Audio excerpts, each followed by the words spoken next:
Hello, my name is Bryce or B Rice, and before I start, I just want to really quickly break down what this video is and what it is I'm trying to explore here. Assassin's Creed in recent years has struggled to get the core ideas that established the franchise's identity since the first game across. Meaningful movement, deep philosophical exploration of what Assassin's Creed actually is, mixed with the overarching narrative of the past and present.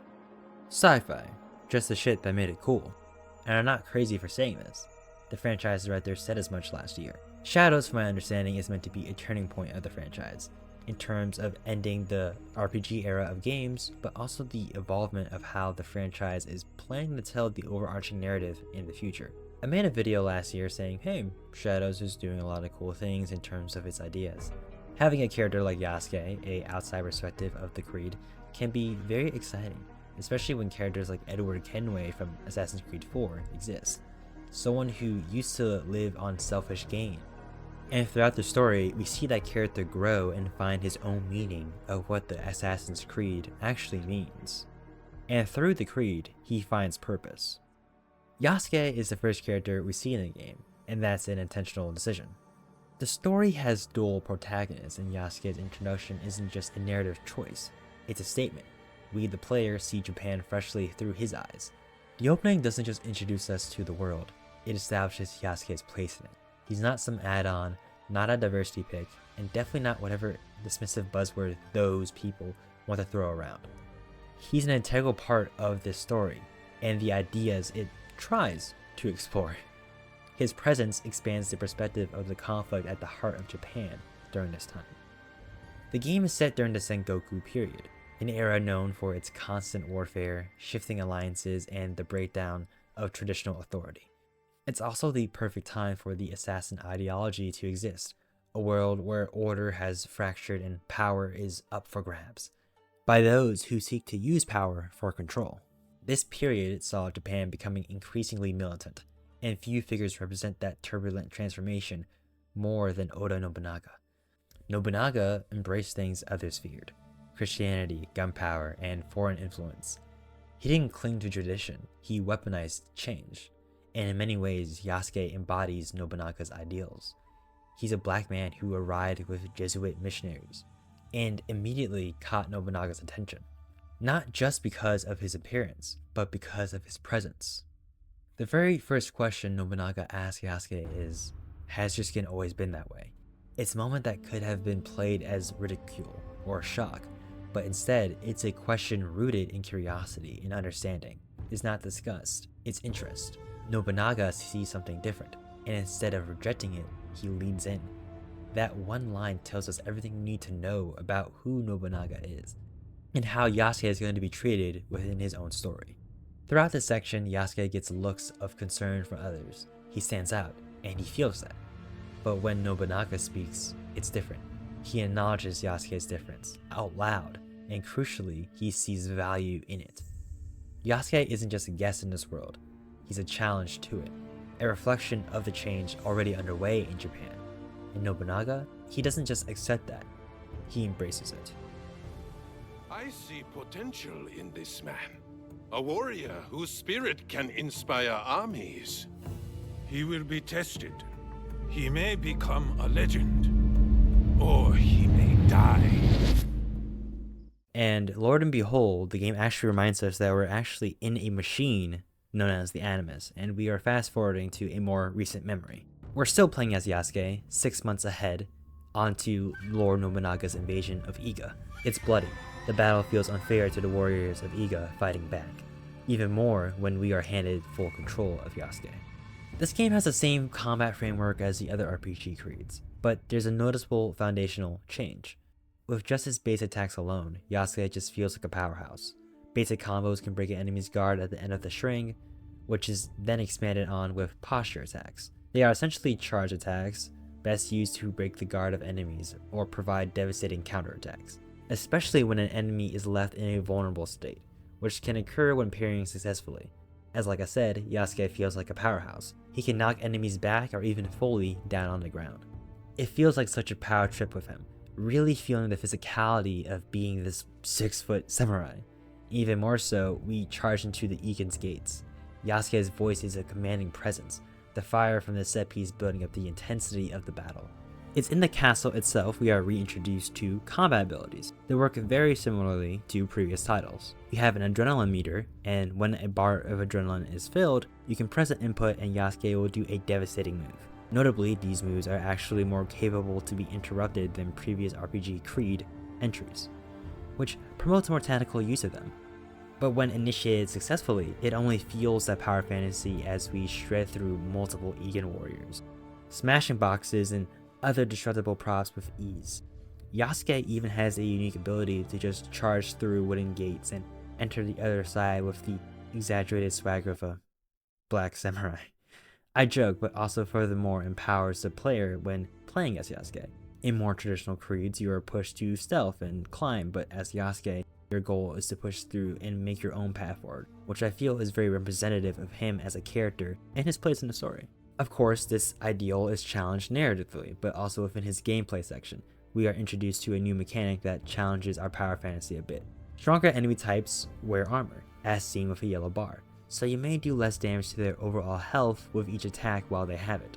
Enemies are less likely to be staggered by your attacks, so you may want to use your abilities, but keep in mind the abilities cooldown and how much adrenaline you have, so there's things to think about. Do I want to use my ability now while this guy is in armor? You may want to use those posture attacks, or better yet, parry the enemy till they are vulnerable and then follow up with a posture. Very solid foundation for a combat system. I'm happy with how the game presents its combat mechanics and the little nuances with things like abilities that reflect Yasuke as a character. Once we reach the top of the castle, we are then guided to a new set of memories of the Iken shinobi Fubayashi Naoe on that very same night before the event we play as Yasuke. This perspective shift is quite effective, makes one think how both Naoe and Yasuke could meet here. The dialogue you hear between Naoe and her father, Nagato, as they ride to a nearby shrine town may raise some questions to those dedicated AC fans out there, with mentions of Hattori Hanzo, someone else has come to Iga, and whoever they are wants something from Iga itself. They cannot have it. Before we get much clarity on these things, we are shot off our horse and brought into Naoe's combat tutorial, which introduces perfect dodging, which Yasuke can already do himself. This also puts enemies in a vulnerable state so they can be countered. Beyond that, at least currently, she has nearly the same base skill set with key differences in how she fights. She isn't that physically strong, so she can't break enemies' guards as effectively as Yasuke, but notably she cannot parry, only deflect, which gives her the advantage to hit enemies in the back. To further analyze Naoe's combat, we can wait on that. She's supposed to feel weak in combat early game, especially in this open combat section here, as there is multiple enemies and they are a bit of a struggle to deal with, even when you have other Egans fighting alongside you. With the threat of Nobunaga's invasion rising, Nagato volunteers to join Momoshi Sandayu, a side character that we'll establish later on, and go to the Egan's castle and fight directly there. Naoe, wanting to help, is then instructed to go to a tomb, or kofun as it's referred to. This scene between her and Nagato, I actually really like how it's directed. I remember seeing this scene in the trailer and thought it was a lazy attempt to get a hype moment from insane AC fans like myself of seeing a hidden blade. But it's actually Nagato sort of passing the torch to Naoe, as he is showing her how to use a hidden blade. You said you wanted help. Now is the time. Cannot let Sandayu stand alone. Show me.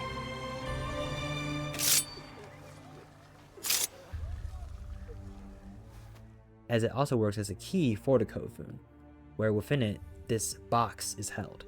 We don't know what the box entails at this point, but as the player being given the hidden blade in this fashion, with this quality of cinematics between Naoe and her father, helping us as the player feel the connection between them, provides us the same drive to help Nagato as I'm sure Naoe herself does, at least to me. We have to get to the kofun by going through the forest. It's here where the game gives us a basic tutorial on stealth mechanics. Being able to go prone and hide in smaller grass is a highlight, as it becomes a major tool with stealth, and also this dedicated parkour down option, which we'll get there. We arrive at the kofun easy enough. The box is in our hands until it isn't. Then we get a weapon to our face. But Nagato arrives and takes us to safety. Naoe, clearly not fully recovered, only hears fragmented sentences of her father and is later knocked out when they arrive to Tomiko's homestead. With Yasuke, you are left feeling powerful. With Naoe, that vulnerability hits you like a train wreck. However, the game has yet to stop pulling its punches. When Naoe wakes up, she is clearly guilt-ridden and full of rage due to failing her father, losing her home. She focuses her goal on something she can physically obtain, the box. Tomiko recognizes the mask from the samurai that took the box from us, saying she has seen those colors at Katano Castle. The target must be there.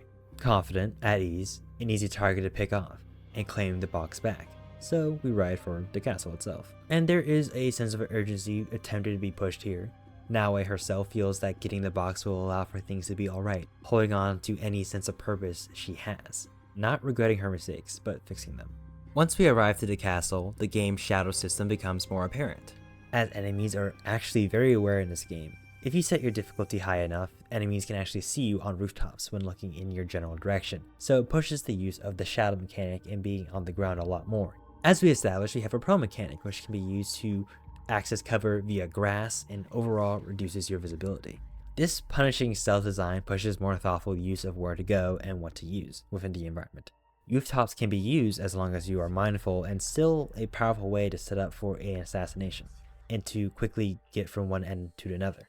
This is also where the grappling hook can come into play. We can use it when directly under a grappling point or ledges like castle walls. Additionally, she can swing off specific points like from a tree branch, but unfortunately given the RPG system, it's very binary from point A to B sort of thing, making it not that reliable for creativity when using it. Which is a shame as it has some utility, like being able to perform assassination from it as used here when taking out the target, who stole the box from us. And you know what? Things actually go pretty well from here. We run out with the box and we are home free. But uh-oh, we got gotted. I'll blame the cutscene. Seems like our game's Templars, or as they're recognized by Naoe currently, the Onryo. They are here and you are meant to hate them. And with our father here to save the day, I know I will after this cutscene. The rest arrive and they're understandably so ore farming. Like this shot is crazy. Honestly, this scene is just a battle of ore farming. Nagato has his last stand but is quickly overwhelmed, but in an act of revenge, one of the Templars leaves you both to die. The Templar that Nagato wounded in the fight suggested leaving us both to die, in an act of revenge. The Templars are gone with the box, and Nagato laying in the moonlight, barely breathing. The game effectively puts you in Naoe's vulnerable state here. Honestly, this whole intro does, but it ultimately culminates in this scene, as you have to crawl to your father. The cutscene and performance from Masumi Sonoda is really good here, and honestly throughout the entire game, but that's a whole other discussion of itself. It's really needed to be good, as this is a scene that really hammers home what Naoe's story is about to be. Nagato's final lines here are, "Follow the blade, remember the song, the music, we'll be together always." They represent so many different things, a promise, a memory, a legacy. These are the things that will carry Naoe throughout her story. The final shot into the title card feels like an effective contrast to how we start the game as Yasuke. From the camera above Japan looking down, having Yasuke stand in an elevated position, looking at this world as an outsider looking in, and compared to Naoe, who is on the ground, holding on to whatever family she has left, and the camera looking up from the ground into the night sky, into the title card.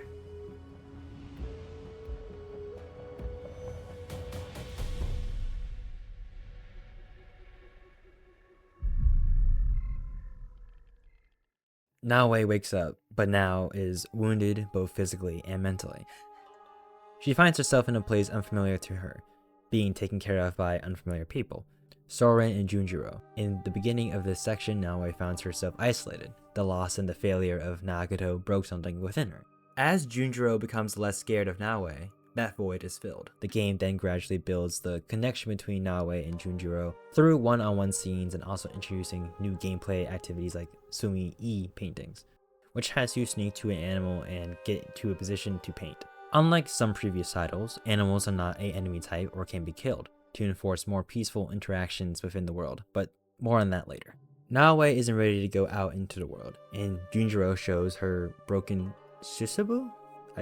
Forgive me if I butcher that, which is representative of Naoe's state of being, while also a reminder of the promise she failed to keep, and that drives for her to train so she can fulfill that promise. The training sequence commences, and all these cutscenes are a treat to watch. However, the highlight for me is when she finishes her training before she heads out. We find that Junjiro fixes her Shishibu, which is now representative of how the help of those around her built her up, which is something Nagato tells Naoe in a previous flashback in this section. Our neighbors.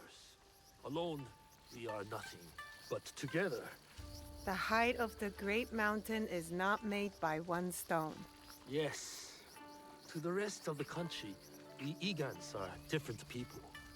So we must come together to form a mountain. Naoe is now on the path to understand what that really means. With the Tsuchibu now fixed, she plays a song of remembrance, a beautiful track and a cutscene along with it.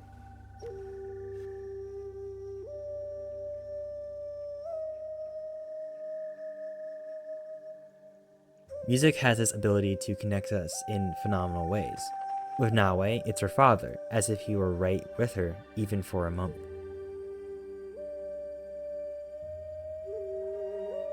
And through the music, she remembers the promises made, and is now bounded by those very promises throughout her journey.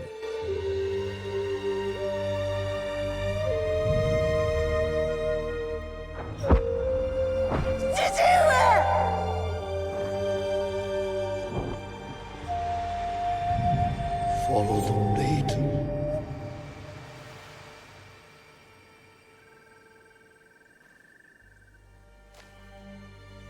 Thank you. I can never repay your kindness. But now, I have a different debt to settle.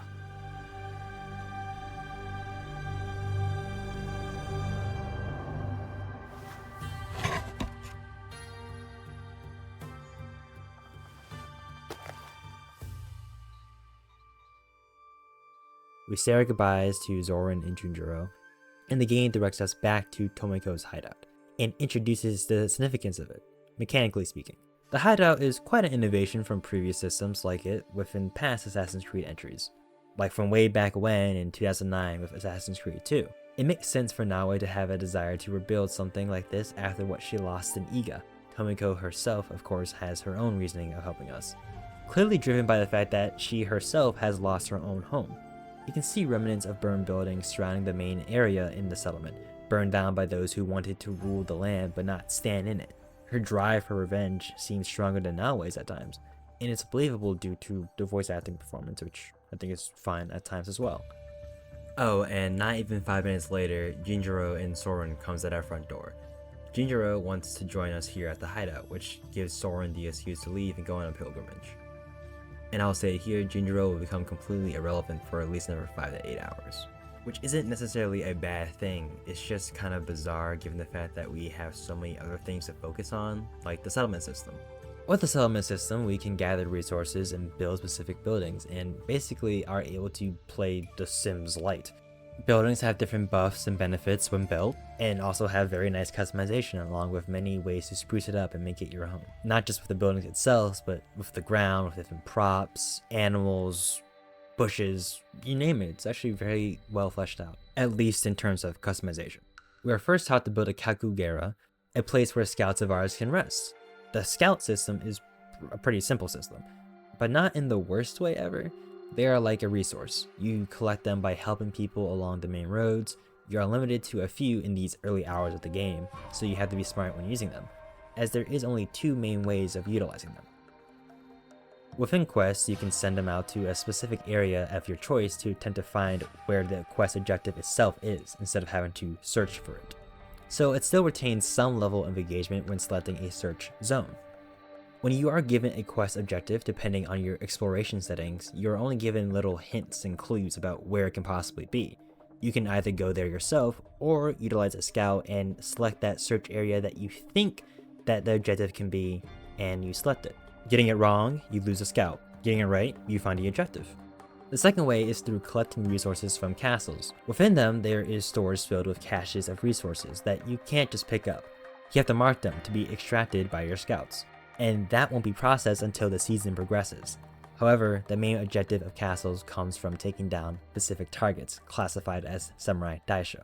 These are quite engaging within each castle location.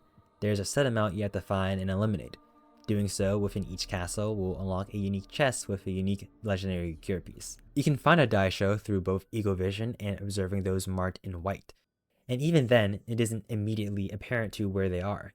You still have to search within the space a bit, and I kind of appreciate that. It promotes more awareness of your surroundings and where you've been. I would like to shout out another creator friend of mine, Allfather, for suggesting the idea of interrogating servants so the daisho can be marked for you. There could be a cool system at play here. Perhaps depending on how stealthy the player is can affect how easily the servant will give you the information, like whether you've been detected a couple times already in the area or not. This can help the chances when the player attempts to interrogate the servant. They may try to call for help, but if you killed all the guards in the area, you can still go forward with the interrogation. I think it would promote more player urgency in various ways. Currently, the main mechanic of servants is to call out and run to guards whenever they spot you, which is also a very effective archetype to make stealth more intense, and also for me, a bit of a consequence, as I try to actually grab and knock out servants if at all possible. They are not my enemy, they're just sweeping and tending to things to castles.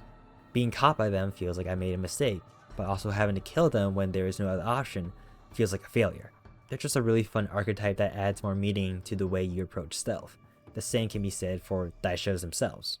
This game, like the other RPG creeds, features stealth damage, and it's handled the best here, instead of, as it was previously, feeling like a guessing game.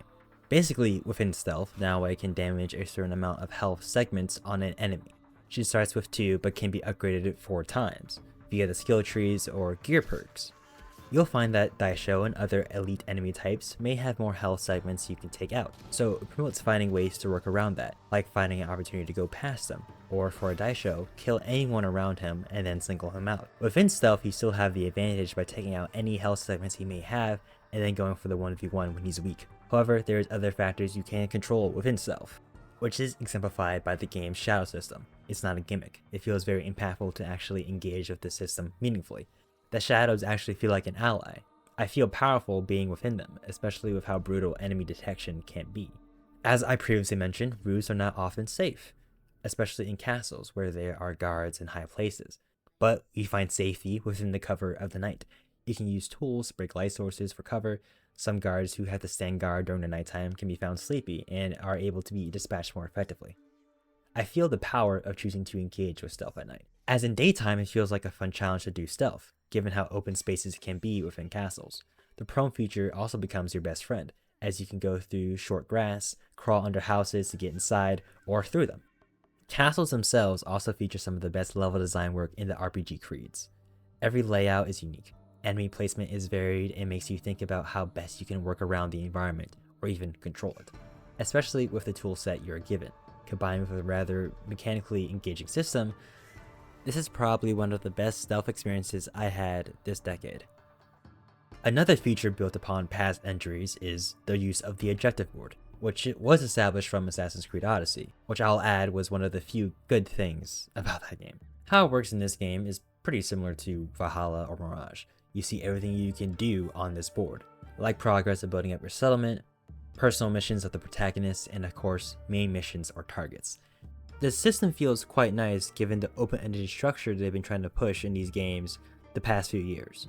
Doesn't mean it always works, but we'll get there. For now, we have our 2 main targets within the city of Sakai to focus on as Naoe. The first one we're tracking down is the Teppo, the one that shot at Naoe as she was escaping Kitano Castle, and the Wounded, the one who had his ear struck by Nagato. For the Teppo, Tomiko mentions that a design like that can be found within the firearms district of Sakai. When we get there, we eavesdrop and learn of a woman with a golden Teppo. Only way to see her is through getting into a tea ceremony. I don't really understand how that came to be. I don't think it really matters. And I'll say playing this on canon mode specifically was boring. For those who don't know, canon mode practically gets rid of all dialogue choices and plays out the conversations based on canon. It helps inform a good amount for character progression. That being said, I cannot recommend playing this game for the first time in canon mode, as it just makes the dialogue so unengaging. It doesn't help that Ubisoft still hasn't evolved their facial expression work all too much. And I have seen the argument that, well, it's a big RPG. How can they? I like to point to Horizon Forbidden West, an RPG that is perhaps more dense with more engaging content and shadows, and is just in its presentation. Shadows unfortunately isn't, and it holds back the voice performances of the actors who try. Not every actor unfortunately tries, and that's an issue. Naoe's delivery is very unique. but because of the lack of subtlety within the facial animations when a character speaks, it can lose some sauce. But you are not her mother. It isn't the worst thing one can see, but given the fact that Ubisoft has been iterating on this engine since 2017, I would have expected a more valid comparison between the two games I presented here. Back to the point of choices. This entire section of trying to assassinate the Teppo relies upon you remembering different tea traditions, a fake name you give yourself, and use your own intuition to figure out which woman at the ceremony is the target, as getting it wrong actually affects the outcome of this mission chain. But with canon mode enabled, the tension of remembering and thinking, all that is gone, and it's just a snooze fest, as I honestly don't feel as though these teachings really serve Naoe as a character all too well, beyond just meeting a historical figure and learning from him. And that in of itself isn't a bad thing, but it's just clearly just done for history points. I don't know. There's a whole other discussion to be had about Assassin's Creed and the use of historical figures and not using them in a way that helps develop the character in a meaningful way, but I digress. And if you figure out who the Teppo is as a tea ceremony, you get a unique assassination opportunity. And I know people think that it's quite goofy looking, but I kind of like it in theory. It feels very personally charged, which is something I feel other previous RPG titles often lack.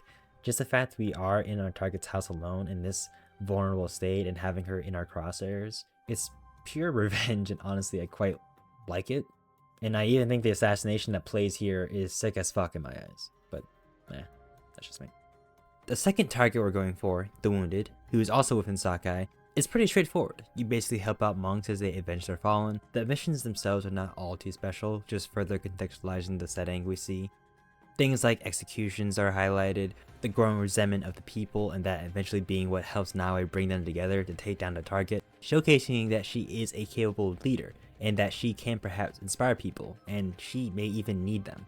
Killing the Wounded helps set up the idea of Naoe finding ways to fulfill herself and her father's promise beyond killing targets. It's a really strong question to reflect on as we get to the end of Act 1.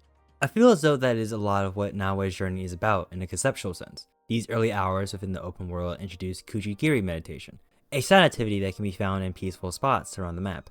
I did mention this earlier, but in the earlier hours of the game, after the title drop, we get one of these flashbacks and the game continues them throughout the side activities. Shout out to my friend Wayne for making the point that this is reminiscent of Ezio's memories in Brotherhood. Naoe uses these moments of calm to reflect and bridge the gaps between those she has lost and find peace with that loss. These are playable flashbacks as well, continuing where you left off from the one we had earlier in the game. We get an understanding of who Naoe was before the events we are currently in. She feels the need to constantly prove herself to those around her, especially as the daughter of Nagato. We see that progression rather beautifully, and it feels earned, like we see her first kill and how she comes to terms with that. Her training and how it builds a gap between her and Nagato. And of course, developing relationships and connections with other characters such as Momoshi Sandayu and Naoe's aunt Matsu. The flashbacks eventually connect it back to the beginning of the game, but also within them, furthermore plants the idea of building a community. There are 5 of these within this early section, which you can find. And they are well placed along the path of progression through the main story of Act 1.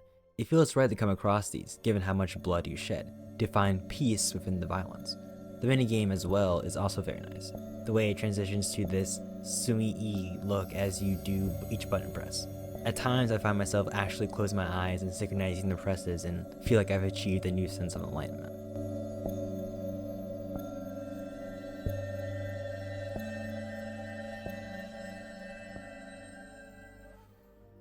We start the beginning of the end of Act 1 with a message received from Akechi Mitsuhide.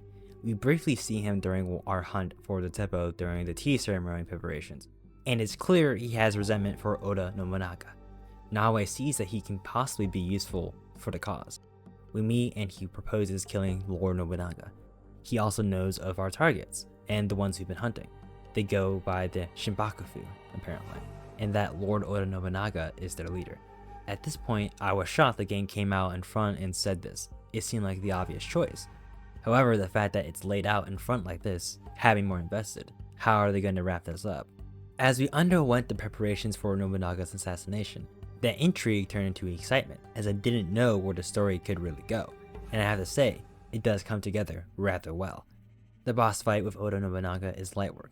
is carried by the presentation with the fight itself, and then leading to such a strong cutscene of our two protagonists finally meeting, starting with conflict and then a sense of connection through the hidden blade. Yasuke reacts to Naoe having one, giving everyone a chance to understand what is going on while in a burning building. Okay, yeah.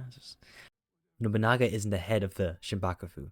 Mitsuhide deceives Naoe. She failed. Nobunaga failed, having to commit seppuku in response with the help of Yasuke. Naoe was defeated after being lied and manipulated for choosing wrong so impulsively, gave her true target even more power. We are instructed to return to Kitano Castle again for a possible clue, a trail to follow, only to find Jinjuro burning pages, this grabbing the attention of guards, leaving Naoe and Jinjuro trapped.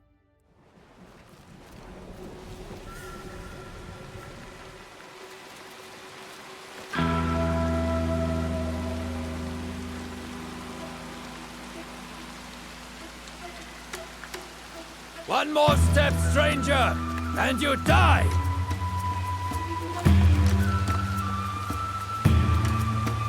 I offer you the same choice.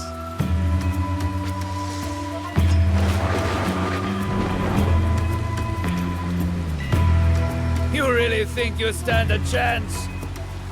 Another step, and we will both find out. Shoot him! They won't work! It's too late! Just kill him! You have made your choice then. And after many hours, we are finally handed control over Yasuke. The presentation alone is just powerful, even more so getting to play him here, as it just enhances the drama of Yasuke coming to save Naoe and Jinjuro. The music you hear is from Thunder Drum. They make it stand out with their musical presence throughout the game, with Yasuke and his personal narrative. This moment especially is no exception. The drums kick in as the fighting commences. The vocals carry such gravitas, along with the atmosphere of the game elevating the impact. The rain, enemies fear of Yasuke as we progress. And once we clear them out, we smash our way through the Tenchu doors, with both our protagonists' journeys brought to a head. A lot is revealed in this next scene, so bear with me as I break it down. Yasuke offers to walk alongside Naoe. He feels as though their fates are bound. Her blade symbolizes something more. He wishes to cling to that symbol and understand what it can mean for him. Naoe obviously is confused and questions this, so it's here that Yasuke tells her where this desire of his to understand the blade in this meeting comes from, bringing us back to the beginning, where we last met him. He has a duel with Momochi Sandaiyu, and in Momochi's final act, he attempts to use a blade, and Yasuke tries to get an answer to its meaning, but Sandaiyu only tells him who to find. Despite that, this makes Naoe angrier, going instinctively for a killing blow before being interrupted by Jinjuro. It's very important to me to break this scene down, as a lot of people misunderstand it in different ways. The first Shinbakufu member we killed was the one from the castle who had the box. It's here where we now learn that that person was also Jinjuro's father. The dots then start to connect somewhat. The drawings he made, the way he was scared of Naoe, it came together here. Yet he learned to find a path forward with the help of Soren, to not look at Naoe with anger or fear, but as someone who can be seen as family. You may be asking, how can that be the case? This is where context matters. Usually in a film, something like this, I'd write it off. It wouldn't hit the same if it wasn't a game. However, this is in fact a game, so when Jinjuro says he started to see Naoe as family, I do actually believe that, given what we've played through these early hours. The Sumi-e painting activity that was introduced, Jinjuro fixing our flute, they all mattered and are impactful as the game has already laid the groundwork for us as the player to believe in that connection between the two. Another thing worth clarifying is Jinjuro's position on Naoe killing Yasuke. I've seen people think the game is just saying revenge bad sort of thing. Once again, back to the point of context. Naoe was taking vengeance on Yasuke for murdering her family. Naoe also killed Jinjuro's father. His family. See the hypocrisy somewhat? One can counter that point and say that, well, Naoe is justified because Jinjuro's father hit her first and stole the box. Well, have you asked why he felt the need to take the box? Maybe some other forces are at play that make someone act out of fear or emotion. You know, since we play a game with higher portions of... I'm sure you understand what I'm saying. And so the best thing someone in that position may feel the need to do is to take action in order to protect themselves and those they love in some capacity. And given the rather complex time period this game is set in, it makes sense for it to push someone to certain extremes, even revenge. And we have established earlier that Naoe has questioned other ways to fulfill herself and honor her father. Not even 5 minutes ago, she was angry for a mistake she made because she acted on such emotions. That path forward cannot be vengeance. She's done that and has clearly shown to be conflicted. So, forgiveness perhaps. Junjiro was able to do so, why can't she? Before the game came out within promotion, Junjiro has been described to be a representation of what Naoe wants for Japan's future, and that's exemplified in this scene. Not someone who acts on violence, but on the ideas of peace, and that leading to something bigger. Furthermore, it's not like Naoe forgives Yasuke here, but understands after what he risked, he deserves a chance to do so, to earn that loyalty, that bravery, from both Naoe and Junjiro respectfully. So they agreed to walk beside each other. Their destinies are now parallel. To fully cement this alliance, Naoe opts to do it in her own way, a blend of traditions from what she learned in the past as shinobi, within the relative present of learning tea customs. So kudos on that game, to help prepare for the future, no longer alone, but now under a new league, one who believes in a common goal, in response to darkness over Japan, to serve as a light for a new path forward towards peace. The League of the Hidden Blade, or the Kashiba Iki, inspired by Naoe's father's final words to follow the blade.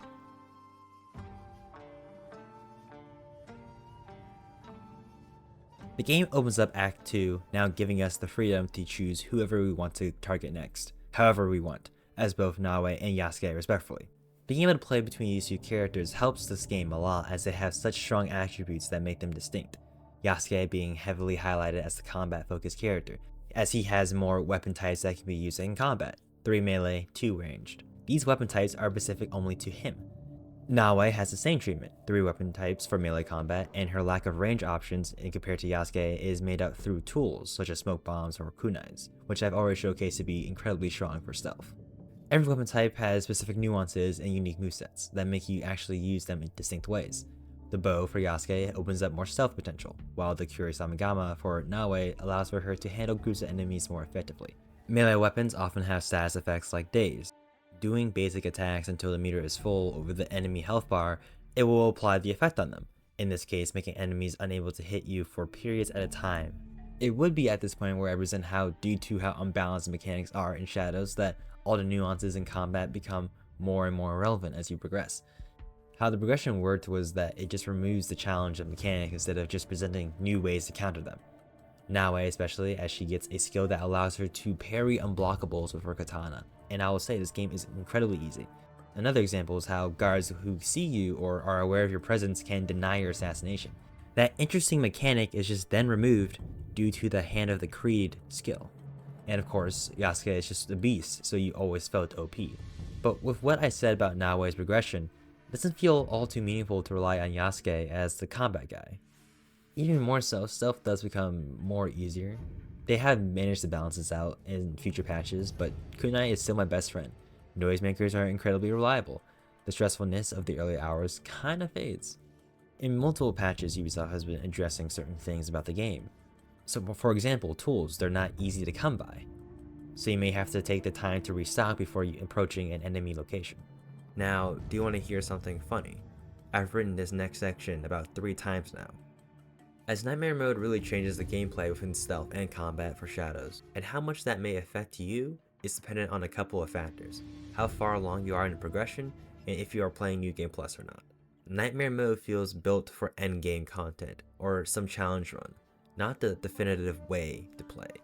It feels like the mode you choose once the game starts to feel too easy for you, and by hour 25 to 30, it very much starts to do so. When Nightmare Mode dropped back in June 23rd, all my complaints pretty much went out the window. Enemies now switch attack patterns more quickly and uniquely. The parry timings of attacks are also way more punishing. You can't make enemies vulnerable through basic parries or perfect dodges. You'll need skills that actually inflict such effects. Enemy detection got a buff as well. Even during the nighttime, you have to rely on the shadows that much more, as if enemies get a hint of you for more than a second, they'll go in investigative mode. Their vision cones are noticeably more wider. Also, even with the Hand of the Creed skill, if they hear or get a whiff of Naoe in the shadows and you don't react fast enough, you can very well be denied of the kill. Nightmare mode limits a lot of the exploits that I had issue with in Shadows progression, putting more pressure back onto the player. The problem with Shadows based difficulty progression is that it promotes exploitation more than meaningful progression, which isn't surprising if you just take one peek at the store and look at the gear and weapons they just give to players. Even by the early hours of Act 2, I found combat to be frustratingly one-note, especially as Naoe, as I feel she has limited options in compared to Yasuke. Enemies would block 80% of the time, and I have to ruin my flow of combat to do a posture attack. Yasuke doesn't really have that issue with how he's designed, and so it doesn't make Naoe feel weak, she just feels more frustrating to fight people with, so it promotes using skills and gear that, like I said, feels very exploitative. Without Nightmare mode, it just makes combat incredibly one-note. With Nightmare mode on, it does bring some level of tensity, but it just further highlights the issues with the base game progression. Back to the point of each character being distinct, it really helped make my time with Shadows consistently engaging. At launch, I remember wanting to do a Naoe only playthrough as a challenge for myself, but hell, I just love the gameplay feel of Yasuke so much. You just feel like you are actually that guy. I can't stress enough how cool it feels to play as him, which is something I never expected to appreciate. When exploring the world as Yasuke, I find a climbing puzzle that would have been easier as Naoe, but doing it successfully as Yasuke, it felt more rewarding, as I had to think and use the environment creatively, which is actually something Assassin's Creed has been missing for some time. And once again, Yasuke brings in something I never expected to appreciate, given how he's designed. And through playing as him, you as a player get to build a sense of trust between Naoe and Yasuke that may not be built up within the main story. While I'm on the topic, there is interactions in the world where both Naoe and Yasuke will appear, and it's just two of them being at peace and chummy. These moments can be found in the main story, even side content. But the fact there is interactions baked into the world with the two like this, it really helps build the relationship. And that sort of thing helps in making me want to invest in the game more in terms of progression. And perfect segue to knowledge points, as they are essential to character progression in Shadows. Both of our protagonists have unique skill trees. Getting more knowledge points increases your knowledge level, and doing that unlocks more skills. To gain more knowledge, you have to do more activities like Naoe's Kujigiri, getting scrolls at temples, and praying at shrines. Yasuke also unlocks his own dedicated activities. Horse archery is pretty self-explanatory, but then katas are like ways where Yasuke can practice and do different combos with his weapons, as you can actually use these combos in combat effectively.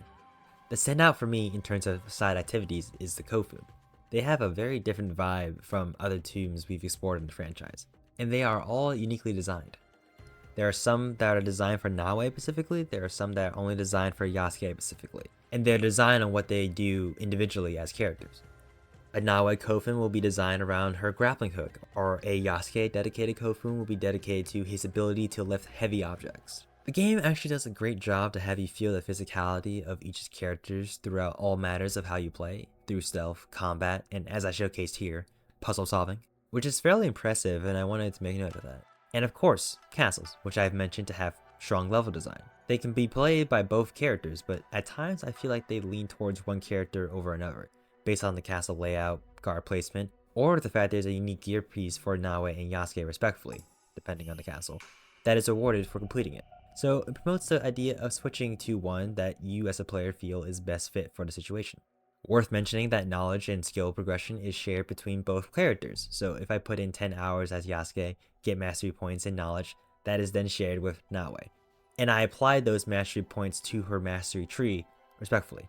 Also really quick, mastery and skill are the same thing. I may have confused you, I apologize. I never felt overwhelmed to make sure Naoe or Yasuke needed to catch up, which does help with making side content more engaging. As beyond collecting scrolls or doing meditations, the main 8 Shinbakufu members isn't the only targets. There are many throughout the world you can find.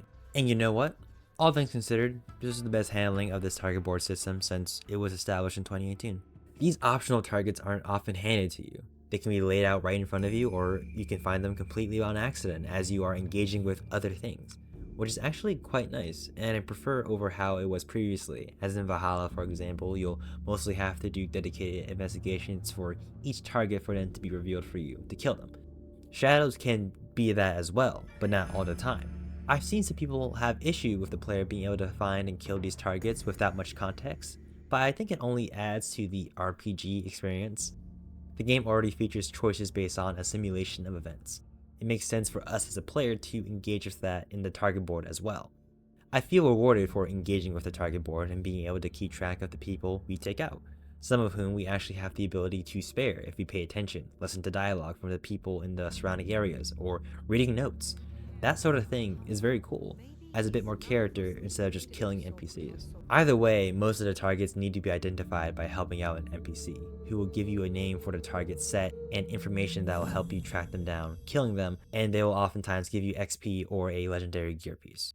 There are some target sets that stand out, like the Winter Raiders. As you may imagine, they specifically come out in the winter season, or samurai duels that you have to partake exclusively as Yasuke. Completing that target list actually will give you a fairly meaningful little arc for his character. However, not everything in the objective board is related to targets. The game has you find civilians and help them by killing a certain number of enemies, which is fucking horrid. No need to break that down. The objective board isn't just related to targets. You can also see progress for your settlement. The settlement system can be upgraded by adding new buildings like a blacksmith and a dojo. As you add more to it, you'll level up and get new benefits, like being able to get discounts in the blacksmith. But what about the people within the settlement? Good time to talk about allies. Throughout the main storyline and world, you meet different characters and do some personal missions with them, and eventually can offer them to join your league. Interestingly enough, you can actually outright reject them or even have them die, completely losing a gameplay opportunity, which I respect. Their storylines are actually dense enough. It helps that a good amount of them can be done with a specific character, so there's a lot of emphasis on meaningful character dynamics here. When they join the league, you can manage and upgrade them at your settlement. However, you're limited to only having 2 league members to use in gameplay. However, their usage in gameplay is a lot more limiting in compared to previous titles.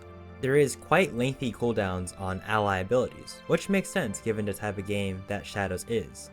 And also in Shadows, the ranking system of your allies is very limited as well, given the fact that you only need to upgrade each ally twice to get the max level, and you do so by paying for them to level up, with in-game currency, not us using them over periods of time, and eventually see them become more effective in the field, like in Assassin's Creed 3 for example.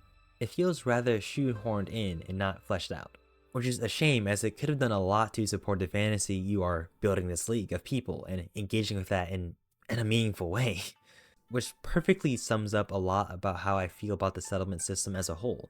It's kind of shallow. Like yes, I get to play The Sims a bit here, but beyond that, there is no reason to come back to it, beyond making it look pretty or making a parkour course. Legit, I just fast shuffle back here just so I can use a blacksmith and be on my way. Assassin's Creed 3 did this perhaps the best, and that's because of homestead missions, where you meet new people, help them, and they will make new buildings. Even beyond that, you'll see different members of the homestead interact within missions and outside of it. There is some things like this in Shadow, but not to the same extent as AC3. And the fact that we can't get to a level that a 2012 game has reached, that makes me feel a lot. Something to the level of Assassin's Creed 3 would have been a long way to make our settlement feel like home. There's only one instance where I can compare it to, where you find a blacksmith Heiji, but they don't really expand on him or the concept of recruiting people like that any further. You just have the ability to make these buildings with no one you know or care about running them. I think within Shadows, unlocking these buildings within like hideout missions dedicated to finding new people, building a meaningful connection with them, would have been effective. You can still have it where we need to get resources from castles to build these buildings. The hideout in Shadows is supposed to feel like a home, yet it just feels like a thing more than an actual place, which is disappointing. Japan is wonderfully realized. The sound of the trees blowing in the wind in spring, the heavy rain in the summer, the fog of the fall, and the beautiful snow-covered mountains in the winter help ground you in this place. The season system is phenomenal, providing not just aesthetic but actual gameplay changes. In winter, nights are longer, and bushes that were once hiding spots are dead. In the summer, enemies may become sick and have a heat stroke. When it rains, they find cover from it. Rain also covers noises from the player, so guards can't hear them, allowing for more freedom when approaching situations. Being able to engage with those nuances from seasons feels rewarding. I find myself wanting to make the most out of my time with a specific season as I can, as it does progress in real time, but fast traveling or switching a character will have the game move on to another season. However, engaging with Japan and its people feels shallow after some time, which is terrible for an RPG. What's even worse is getting around in it. Horse riding is nothing special, just a basic means of getting around. And I've already broke down how the settlement system and the recruit system kind of failed me. So what else is there? I guess we can talk about the more supposedly complex way of getting around the world in Shadows, which is parkour. As you know, it's hard to critique given that it's held back by the RPG engine. Opportunities I would have had in 2007 are no longer as accessible 18 years later. Buildings in Shadows have some things interesting that allows for fun interactions of movement, but I cannot for the life of me name a time where I engaged with them meaningfully to get around these cities in organic gameplay. Naoe cannot chain between objects as smoothly or reliably like Altair or Ezio. This issue has been present since Assassin's Creed 3, more noticeably with Unity. This is important to acknowledge, as the reason why parkour is designed so unsatisfyingly is because, at least in my eyes, people glaze Unity to high heaven, when the RPGs are, quite frankly, built off of Unity. Yes, in Unity, you have more choices and denser environments. However, it was the game that prioritized flashy animations over satisfying momentum. So when I hear the developers of Shadows say they take notes from Unity, and I see the animations, it tells me that's all they took from Unity. It's the animations, when we should be taking notes from the classic games, in how moves can be chained together more consistently. While yes, ejects now feel great to use in recent updates, I still don't feel incentivized to use them meaningfully within what should be the most opportune place to use them when I'm in cities. You know, beyond of course maybe choreography. Parkour feels the best within castle settings. As I mentioned, these are well handcrafted, and because of that, I feel the use of ejects and even the cool factor of vaulting as Naoe, which she perhaps has some of the slickest animations in the franchise, while also not compromising too much on momentum, which I love. Castles are dense and have varied environments the player can meaningfully interact with. Honestly, the parkour mechanics feel built around castle infiltration. And if they had just said that during promotion instead of saying all that marketing jargon to make it sound like Naoe is this character that fits the parkour fantasy, I would have respected it. Yet once again, Ubisoft seemingly doesn't know what the players desire. And yet again, we the players have to shout from the rooftops. There's plenty of people out there who have broken down the flaws of parkour, even in this game specifically. I have a couple times in other videos where I praise other games that provide a more meaningful parkour fantasy. So I'm really at a point of just saying, it is what it is. I never expected an Assassin's Creed RPG set in Japan, made by Ubisoft Quebec, to give me the parkour fantasy that is meaningful to me. So I'm not mad. The fact they are actively listening should tell me that we should expect better mechanics for the next game. Right?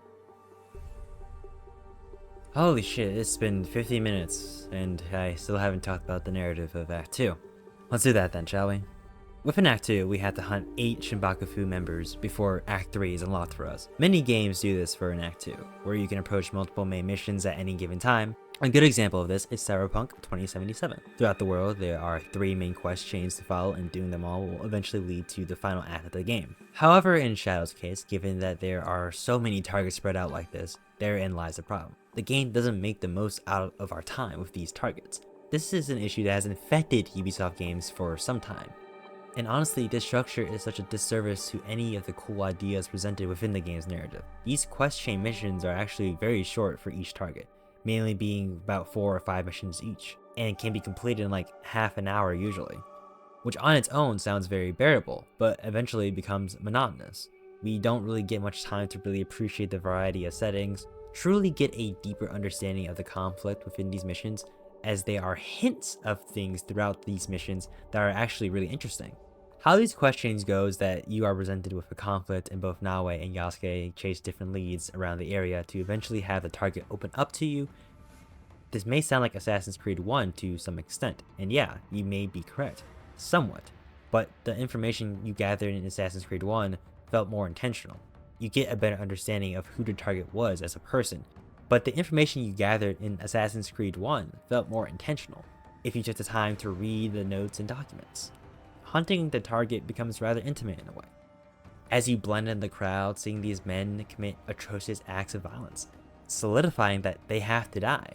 As with each target killed, leads Altair to take some lessons of growth to inform his own character development.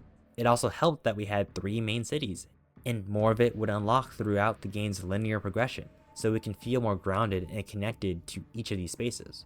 I'm sorry, Assassin's Creed 1 is the best Assassin's Creed. If you disagree, you should watch my video where I combat a lot of Donkey's points on his very popular and wrong Assassin's Creed video.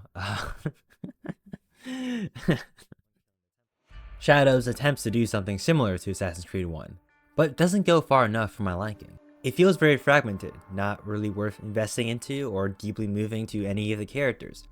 There are things within each of these arcs that may challenge the character and who they are for a bit, but given the structure of Act 2, we can't really feel a sense of progression or growth within our protagonists all too much. So they have to stay rather consistent throughout. Thankfully, Yasuke and Naoe are both very interesting and engaging to watch in their own ways. There are moments throughout the story where they are both together, enhancing the dynamic and building that sense of trust between the two. The game does this in small ways by introducing dialogue choices and actions between both characters that you can choose from. Most notably, there are set pieces towards the end of each arc where you choose between playing as Yasuke or Naoe, and there's even specific points within these missions that you can switch back and forth between the two. Just further adds to the feeling that these two are working together in a meaningful way. But I would have liked to see more individual character development throughout the game's story, but given this incredibly open structured approach of the game, you can't really feel that until the last act, so you're stuck for 20-ish hours with this villain of the week structure approach, which I find to be a waste of potentially interesting stories and progression. Naoe being able to understand the conflict within Japan more, the history of it all, while having Yasuke being able to understand his place within the history of this world. Assassin's Creed 1 had this wonderful structure. When killing a certain number of targets, Altair would progress, and you would see that. With conversations with Al-Mualim, the dynamics between him and other characters also evolved. From his assassin brothers not respecting him all too much due to his own arrogance, to then towards the end of the game, he earns their respect due to the lessons learned and is able to fight alongside them. The interactions as you progress are informed by Altair's growth throughout the game. You don't get that in Shadows. Here, it's shallow in comparison. I think if you just had story progression locked by killing a couple targets at a time, it would just work infinitely better, as it allows for more interesting writing and meaningful character growth to shine, especially when there are this many targets that you can kill non-linearly. Naoe's journey in Act 1 even benefited from that structure, as there was some growth for us as the player to attach ourselves to when we finished that first act. This person who has nothing and trying to find some sense of purpose with very little guidance. It should be noted that Naoe is about 17 at the start of the game, but with Act 2, that growth becomes diluted in a way, as we have this open structure of approaching targets. The game's strongest attempt at any meaningful content is the personal quest of both Naoe and Yasuke. As aforementioned, Naoe's Kujigiri features flashbacks to her time in Iga, and they are very impactful, especially given the fact that you can find these as you progress as her in Act 1. When Act 2 starts, as Yasuke, we have to go back to Omi. He will then have a flashback to his time training there after being given to Nobunaga. And during that time, we learn how he became a samurai. We see him go through a very strong character arc. Initially joining Oda Nobunaga out of fear of going back to being a slave, this was his only way out.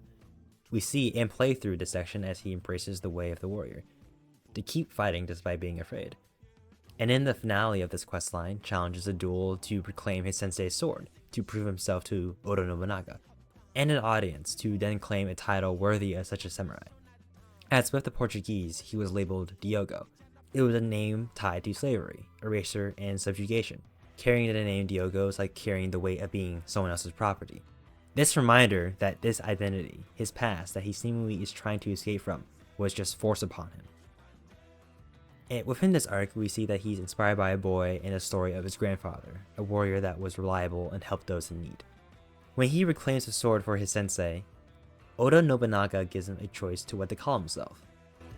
And so when Yasuke decides upon that very name, he isn't taking a name, he is building a new identity, built off values he believes in, that he worked to master and understand, that we see him grow into even. And he used that new identity to make a purpose for himself. Is Yasuke.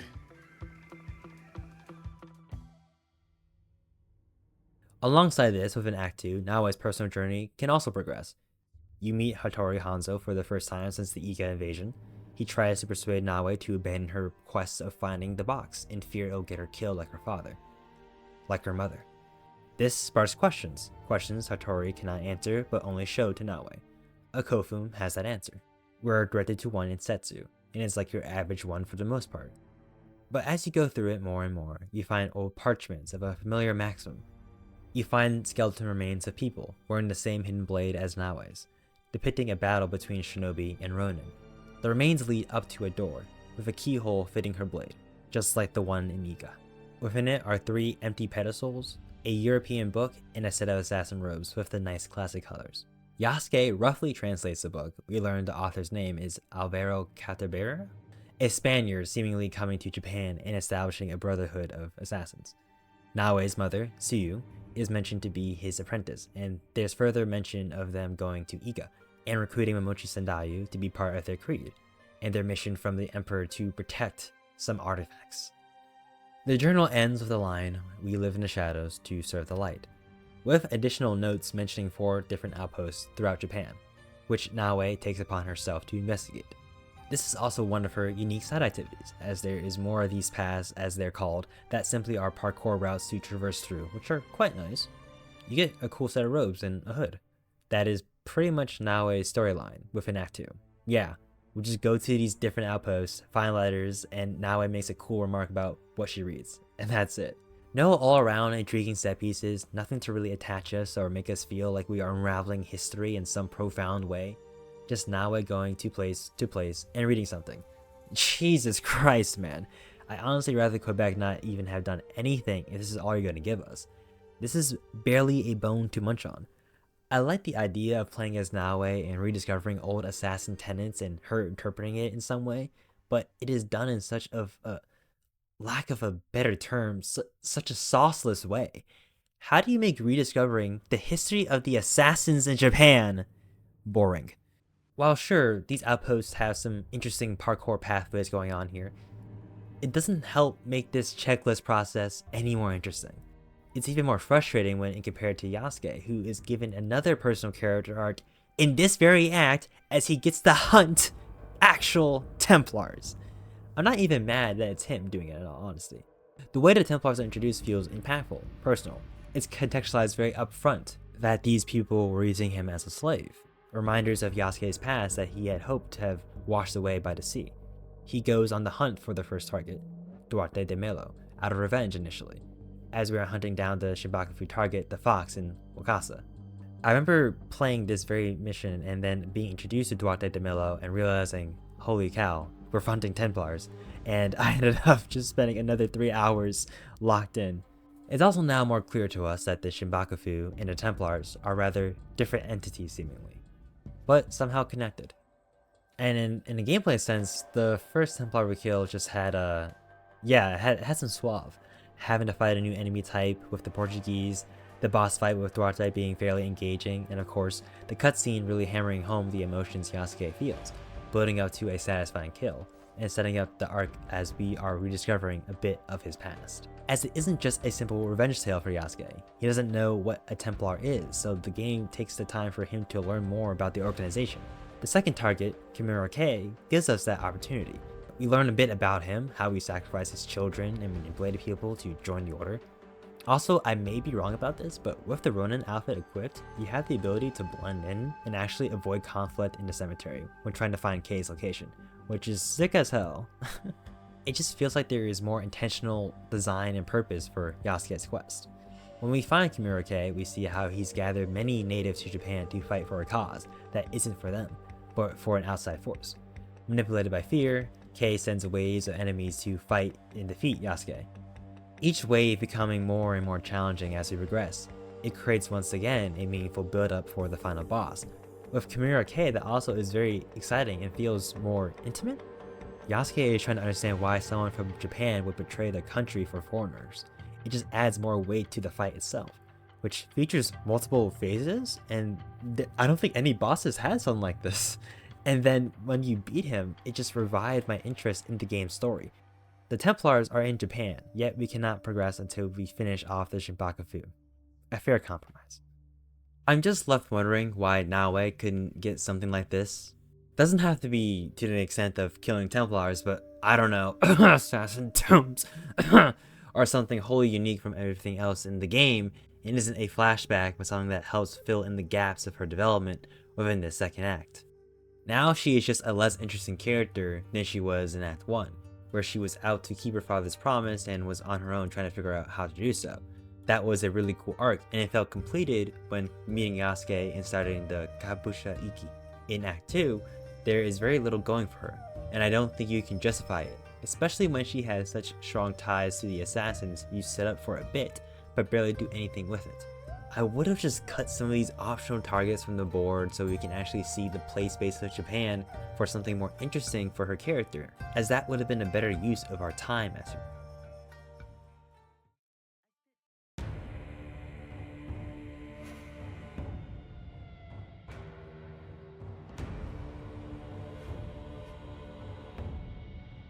With Act 3, we are pointed to the final Shinbakufu target, Mitsuhide, the one who betrayed both Yasuke and Naoe. The mission itself has a good flow of events. You infiltrate with a character of your choosing, and then switch to the other as Mitsuhide is trying to get away. After the chase, you'll then have a boss fight where you start off as one character, and then the second phase allows for you to continue as the other, which is pretty sick, allowing the fight to feel like a proper culmination of playing as these two.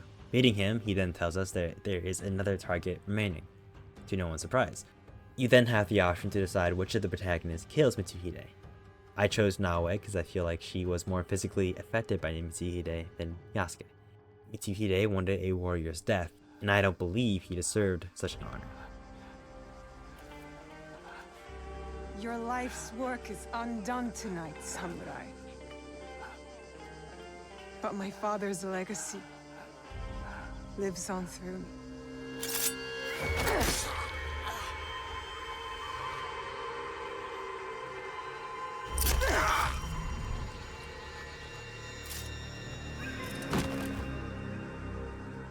It's from here that I can talk about how Act 3 only enhances my problems with Act 2's progression even more.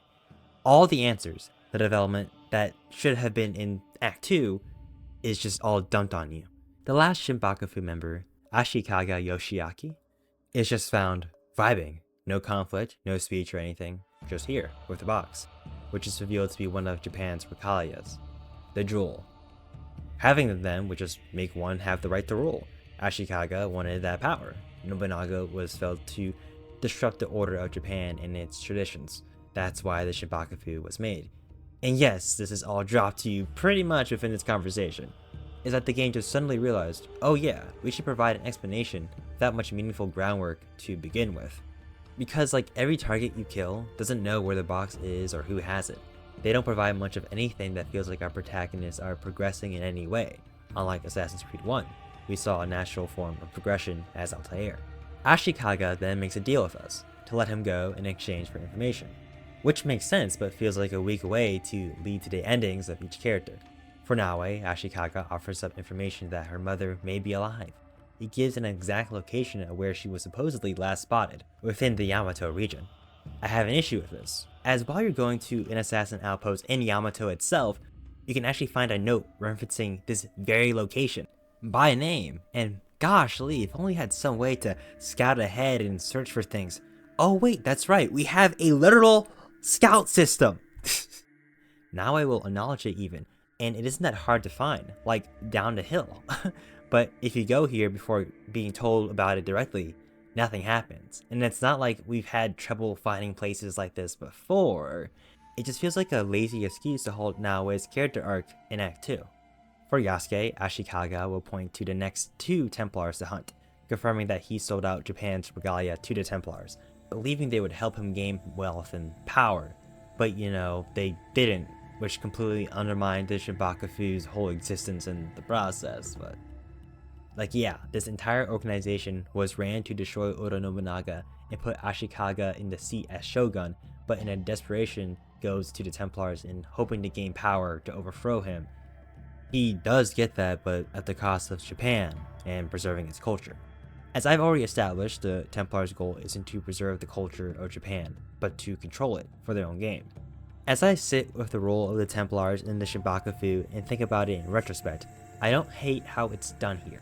I believe it's very clear that I just wanted more of a deeper exploration of this idea, and of course it peaks conceptually here and there, and even with Yasuke's own missions, but that's it. These moments where I actually think about such concepts make up about less than 10% of the game.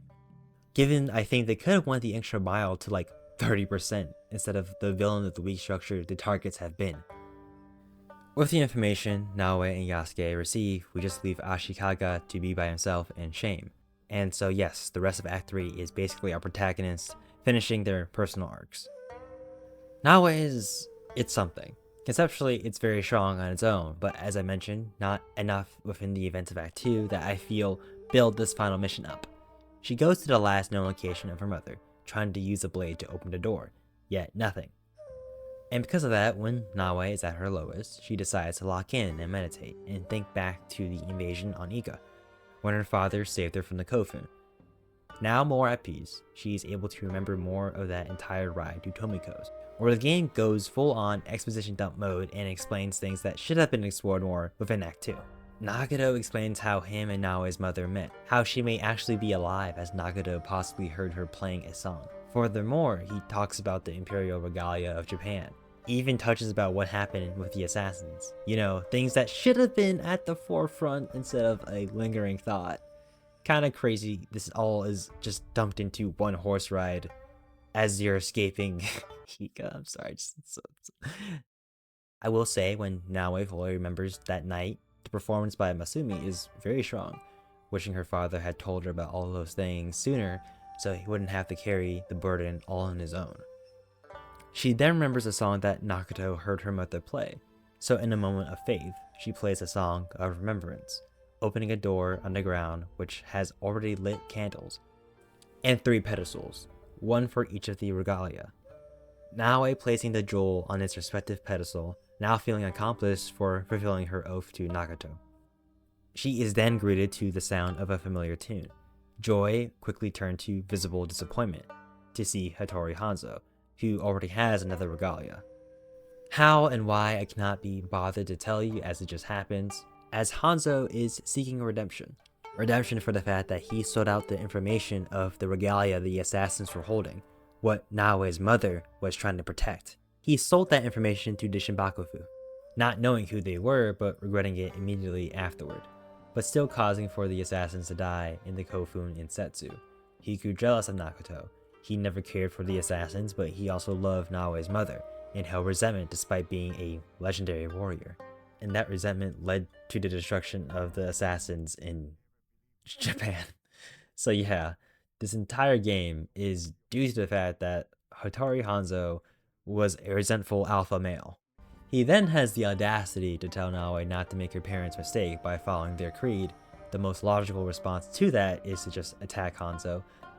But of course, we are all about forgiveness in this game, so I chose that option. We have a moment of grace.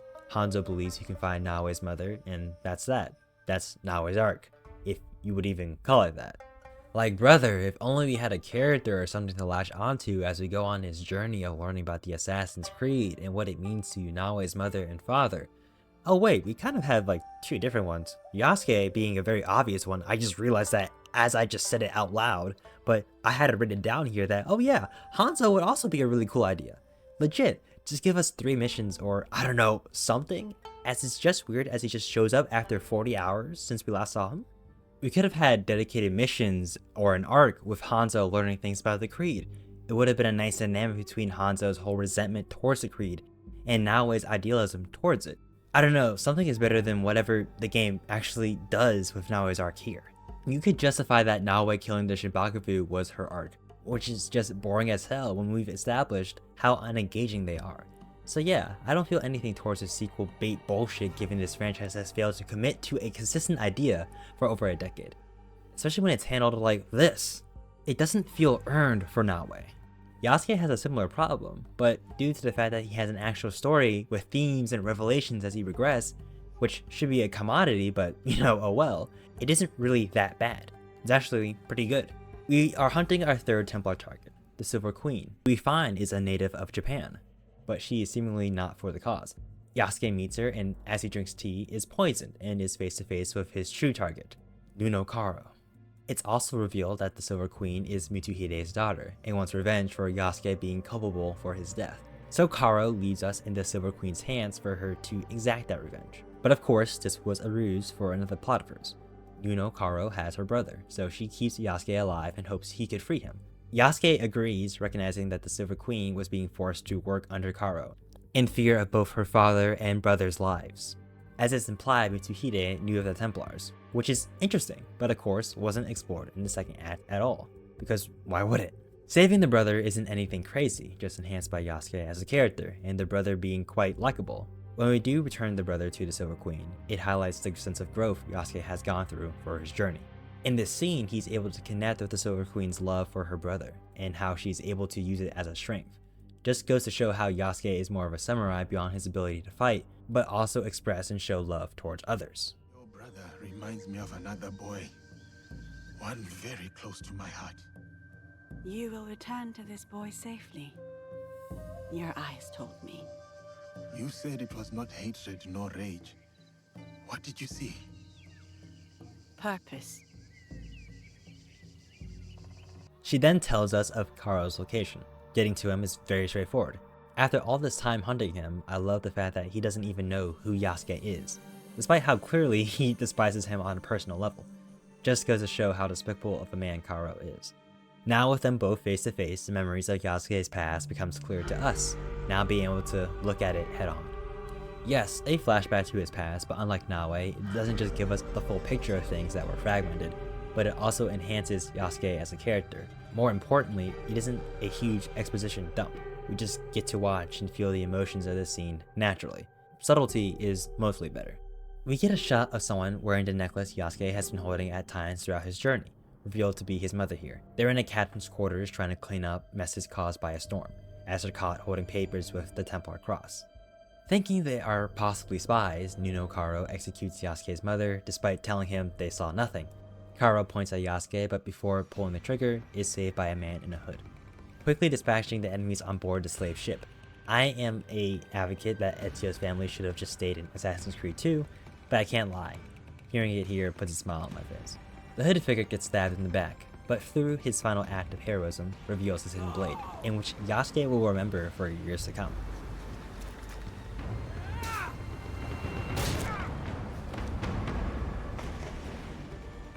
And now back to the present, Karo remembers, but tries to walk away as if none of it matters. Just sends his guards to deal with us. We chase him through the castle, fighting multiple waves of enemies. The boss fight itself isn't a challenge to us at this point. He's just a man who hides behind power. But when you break it all down, you realize power doesn't panic. Please.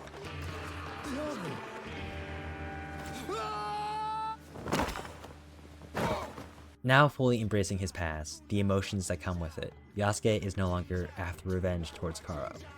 He declares war on the Templar Order. Throughout our time hunting each of the Templars, we see how the organization seeps into the culture of Japan, how they use people for their own benefit for control, how dangerous that control can be.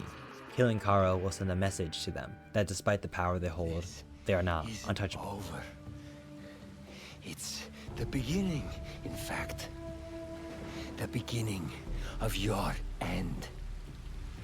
It is done. Declaring war on the Templars.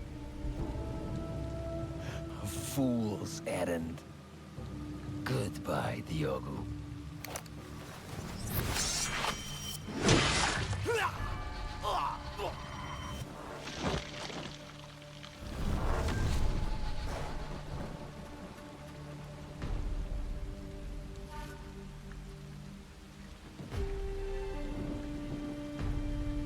My name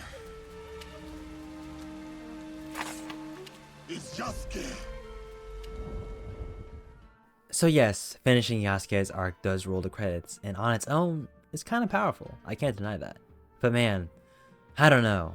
Even when you finish both of the characters' arcs, there is an epilogue, and it tries to give this very conclusive ending, but like I said, there are things that just weren't given the groundwork they needed.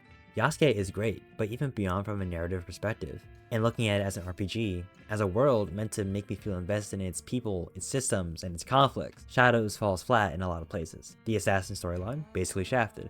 The settlement system, barely realized. I never really felt connected to the people or the region. And the target board starts as a cool mechanic, but becomes stale and repetitive by the endgame. Sure, I explored, but only because of the Shinbakufu, not because I cared about the world.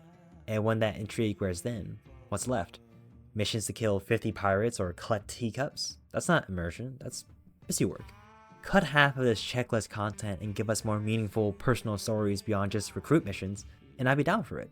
Even side activities that I adore like Kujigiri lose their meaning fast, because Naoe herself barely has anything to grow into.